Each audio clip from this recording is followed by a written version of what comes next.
Welcome to RaidGuides.com's video guide to Elegon in the Mogu'shan Vaults on 10-man normal. My name is Arch and I'll be guiding you through this encounter. This is probably the hardest fight so far. I don't know, I'd even go to say the hardest fight in the whole place. I mean, the last boss isn't really that hard compared to this. But I think it's mainly this one's so tough because of the ridiculously high DPS requirements, like stupidly high. It really requires your DPS to absolutely push it like as much as they can.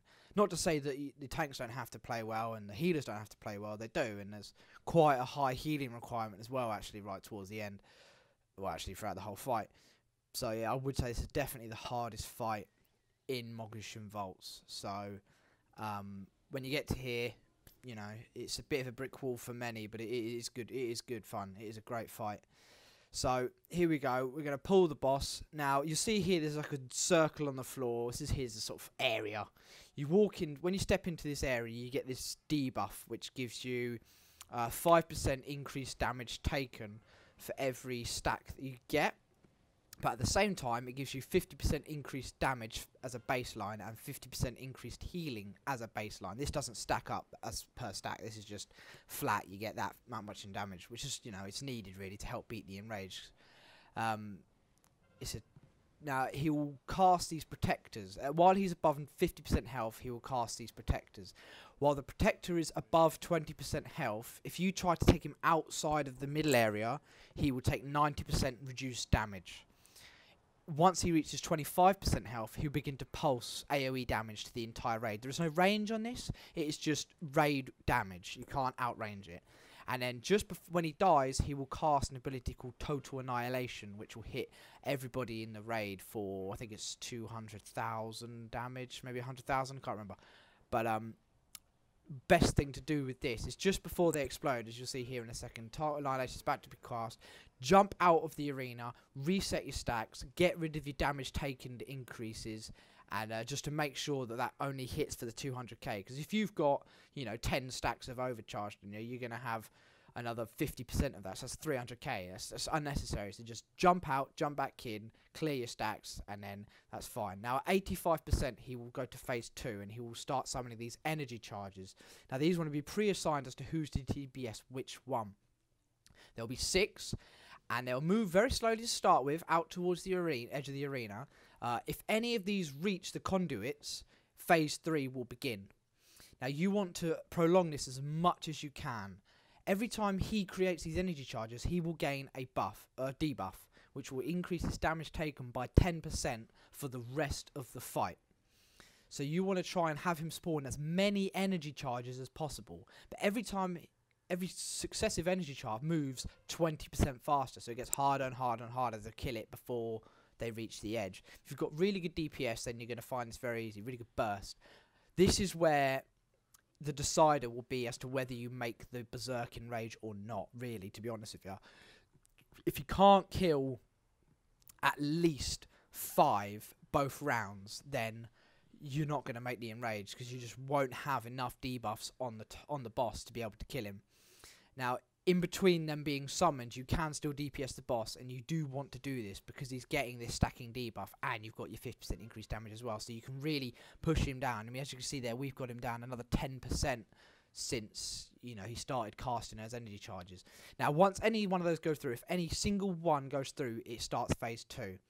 Now, this is where these energy conduits will be spawned up from the energy charges that go through, and you have to DPS them down.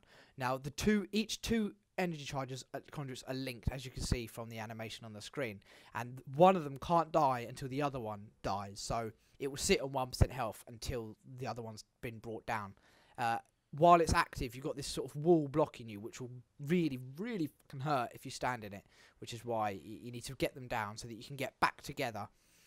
Periodically, he'll be summoning these. He'll be throwing a ball on a target, which will create a big puddle in the floor you need to move out of. From this puddle, a cosmic spark will spawn. These need to be AoE'd and killed before you really get, well, as quick as you can, so you can get back on the boss. So you've got as maximum time on the boss as possible. Once phase 3 is done, you've got all of the conduits down. phase 1 will start again, and you'll be back on the boss. He'll continue to spawn celestial protectors, which you need to bring down. You need to get rid of these cosmic sparks so you can get back on the boss and bring him down as much as possible. That will rotate round one more time. At 50%, that will happen again, and he'll go into phase 2 again, which comes around pretty quickly because he's taking a lot of extra damage now. So you want to make sure you don't time it badly, though, because if you have a protector up as the charges come up, you're going to be sort of stuck between which one you need to DPS. You need to make sure the protector's down, and then you push him through the 50% mark. You really want to time it as best you can. Also, you might mention for the tanks, actually, that's a good point. He'll be casting a breath on the tanks, which is a conal attack, does a lot of damage. And obviously, because you're going to be getting constant stacks, every time a protector spawns, what our tanks did is they swap. So when a protector spawns, the one that's currently tanking the boss will tank the protector, and the tank that's not doing anything and has cleared his stacks will come and take the boss.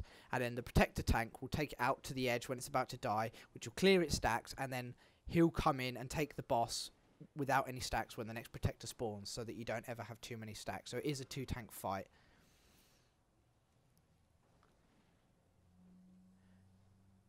We also 2-healed it because of the high DPS requirements, and our healer said that it was very intense as a 2-healer fight. So if you can, if you can stretch the DPS to 3-heal it, I think, which is very difficult to do. You're gonna have to have some amazing DPS to do that. But if you can, then fair enough.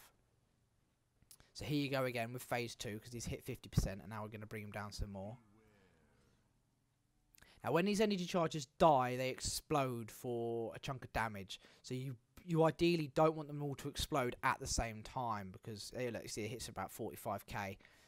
So you do want to continue to clear your stacks here, because that is, going to hit you quite hard if you've got a lot of stacks. And you want to try and get these charges down as quick as possible. As soon as it gets to the point where you know it's going to die, and before it reaches the conduit, like I probably could have as a dot class, once it got to the point where his health remaining, it will kill him before he gets to the conduit because of the dots. I could really get back on the boss to really maximise the uptime on the boss, but I was focusing more on actually killing the charges rather than playing min-max. So you want to get as much damage done on him as you can before you go through to phase 3, and then cycle back to the final phase 1.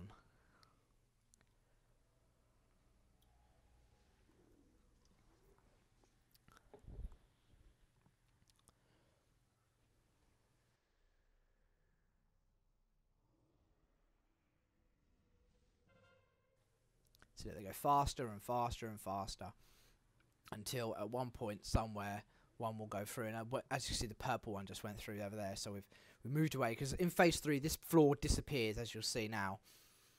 The floor disappears, and you will just drop down to your death.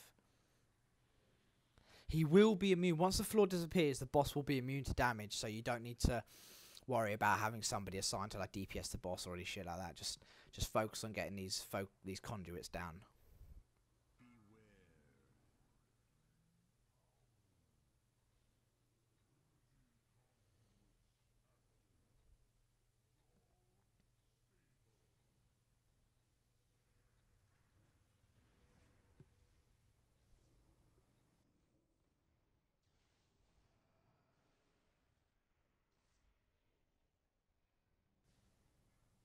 And phase 1 starting back up again. Now, when you get to this final phase 1, the engine of whatever it's called, Nalek-Shah will fail, and this big blue stuff will come around the edge.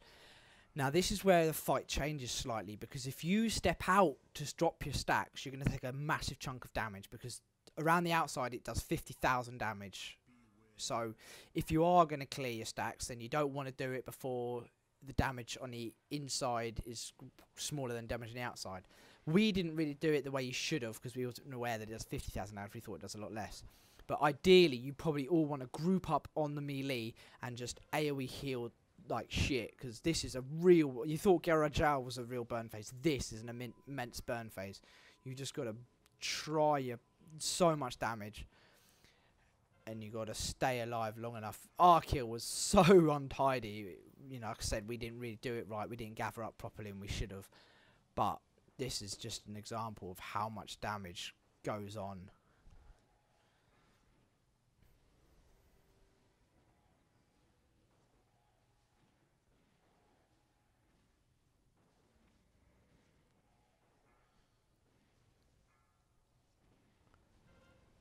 Protectors will no longer spawn at this part of the fight, it's worth to note as well.